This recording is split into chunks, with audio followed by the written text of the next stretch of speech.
স্ক্রিনে এই মুহূর্তে যে দুটি মেডিসিন দেখতে পাচ্ছেন সে দুটির মধ্যে একটি হলো ডাইজিন ট্যাবলেট এবং অপরটি হলো প্যান্ডি ক্যাপসুল। খুবই পরিচিত এবং দুটি আমাদের অ্যাসিডিটির ক্ষেত্রে এই দুটি মেডিসিন ইউজ করা হয়, কিন্তু দুটিকে আলাদা আলাদা সময় আলাদা আলাদাভাবে ইউজ করা হয়। চলুন আজকে জেনে নেব কখন কোনটি ইউজ করতে হবে। সাপোজ ধরুন আপনি তেলে ভাজা খাবেন এবং তেলে ভাজা খাওয়ার পরে আপনার অ্যাসিডিটি হওয়ার সম্ভাবনা রয়েছে, তাহলে সেক্ষেত্রে আপনি এই প্যান্ডি নামক মেডিসিনটি তেলে ভাজা খাওয়ার আগেই আপনি সেটা খেয়ে নিতে পারেন যেন আপনার অ্যাসিডিটি না হয়। আর ডাইজিন ট্যাবলেটটি সাপোজ ধরুন আপনার অ্যাসিডিটি হয়ে গেছে, তারপরে আপনাকে সেটি ইউজ করতে হবে।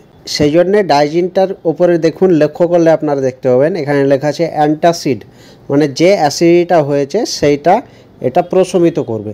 প্যান্ডি যেটা আছে সেটা আপনার অ্যাসিডিটি হতে বাধা দেবে, মানে যে প্রোটন পাম্প ইনহিবিটর আছে সেগুলোকে সে প্রথমেই বাধা দিয়ে দেবে যেন অ্যাসিড নিঃসরণ করতে না পারে। এই ধরনের আরও ভিডিও পেতে চাইলে ভিডিওটি লাইক করুন, চ্যানেলটি সাবস্ক্রাইব করুন।